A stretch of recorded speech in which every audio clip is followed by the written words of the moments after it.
Sebelum itu, sila bantu saya dengan tekan butang like, subscribe dan loceng supaya anda tidak tertinggal video-video baru di channel ini.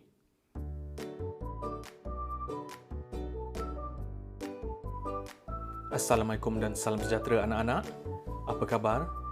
Hari ini kita akan mempelajari berkaitan antara sistem dalam tubuh badan manusia. Jom kita belajar bersama. Berkaitan antara sistem dalam tubuh. Sebelum ini, kita telah mempelajari sistem pernafasan dan sistem pencernaan. Pada topik yang lepas pula, kita telah mempelajari sistem rangka manusia dan sistem peredaran darah.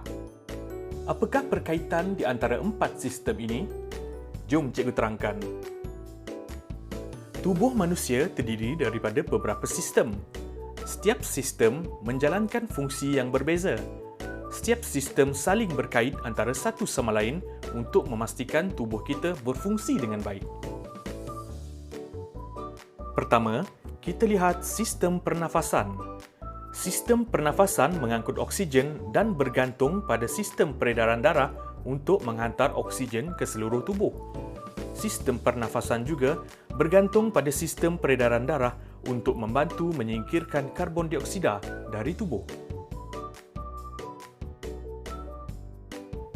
Kedua, sistem rangka. Sistem peredaran darah mengangkut oksigen dan nutrien kepada sistem rangka untuk membantu pembesaran tulang. Sistem rangka pula melindungi tubuh dan organ-organ pernafasan dan peredaran darah seperti peparu dan jantung. Ketiga, sistem pencernaan. Sistem peredaran darah mengangkut oksigen kepada sistem pencernaan. Sistem pencernaan membekalkan nutrien kepada organ seperti jantung supaya dapat terus berfungsi dengan baik. Sistem di dalam tubuh manusia tidak dapat berfungsi secara sendiri. Sekiranya satu daripada sistem ini gagal berfungsi, sistem yang lain akan turut terganggu. Mari kita lihat situasi di bawah. Gambar dalam situasi 1 menunjukkan seorang murid tercekik makanan. Dalam situasi ini, sistem pencernaan dan sistem pernafasan berkait rapat. Seseorang yang tercekik makanan akan menyebabkan sistem pencernaannya terganggu di bahagian esofagus. Makanan yang terperangkap di esofagus akan menghalang udara memasuki trakea dan akan menyebabkan sistem pernafasan terganggu kerana mengalami kesukaran untuk bernafas.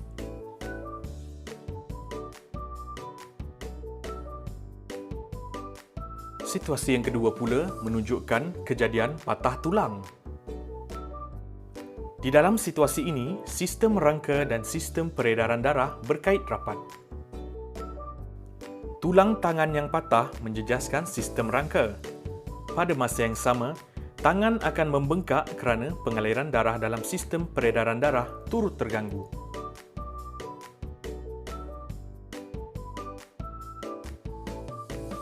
Baiklah, sekarang kita lihat pula kepentingan penjagaan semua sistem di dalam tubuh badan manusia. Semua sistem di dalam tubuh manusia perlulah dijaga supaya dapat berfungsi dengan baik. Jantung merupakan satu daripada organ penting dalam sistem peredaran darah. Salur darah di dalam jantung menjadi sempit akibat pembentukan plak daripada kolesterol berlebihan di dalam badan.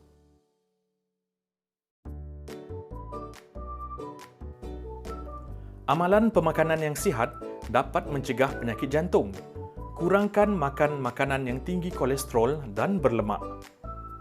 Kita perlu menjauhi tabiat buruk seperti merokok untuk mengelakkan jangkitan salur pernafasan atau penyakit kanser peparu.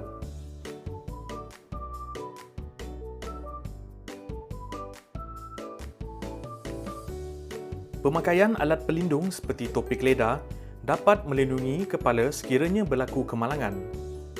Banyakkan minum air masak dan makan buah-buahan yang tinggi serat untuk melancarkan sistem pencernaan.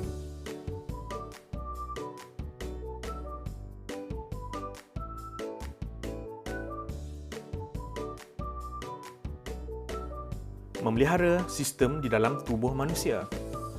Setiap sistem di dalam tubuh perlulah dijaga supaya tubuh manusia dapat berfungsi dengan baik. Bagaimanakah kita memelihara sistem di dalam tubuh bagi mengekalkan kehidupan yang sihat? Jom kita lihat bersama.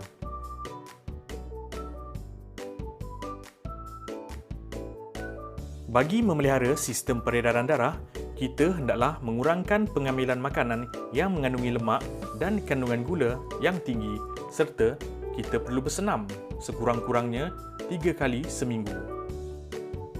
Bagi memelihara sistem rangka pula, kita hendaklah mengambil makanan yang kaya dengan kalsium seperti susu dan produk tenusu.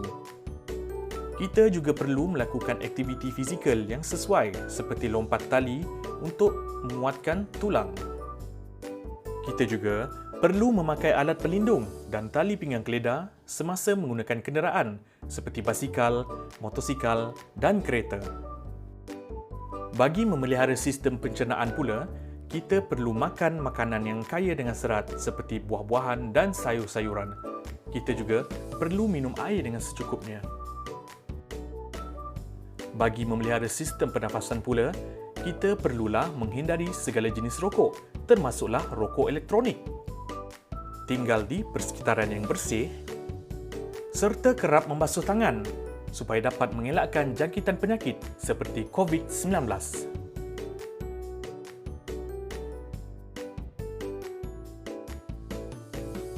Baiklah anak-anak, kita telah pun sampai di akhir pelajaran. Sebagai kesimpulan, tubuh manusia terdiri daripada beberapa sistem. Setiap sistem menjalankan fungsi yang berbeza. Setiap sistem saling berkait antara satu sama lain untuk memastikan tubuh kita berfungsi dengan baik. Kita hendaklah menjaga sistem tubuh badan dengan mengamalkan gaya hidup sihat seperti bersenam dan mengamalkan pemakanan yang seimbang supaya kita dapat hidup dengan sihat dan sejahtera. Baiklah, anak-anak boleh menjawab soalan latihan pengukuhan pada ruangan description di bawah. Sehingga kita bertemu lagi pada video yang akan datang. Sekian, Assalamualaikum dan bye!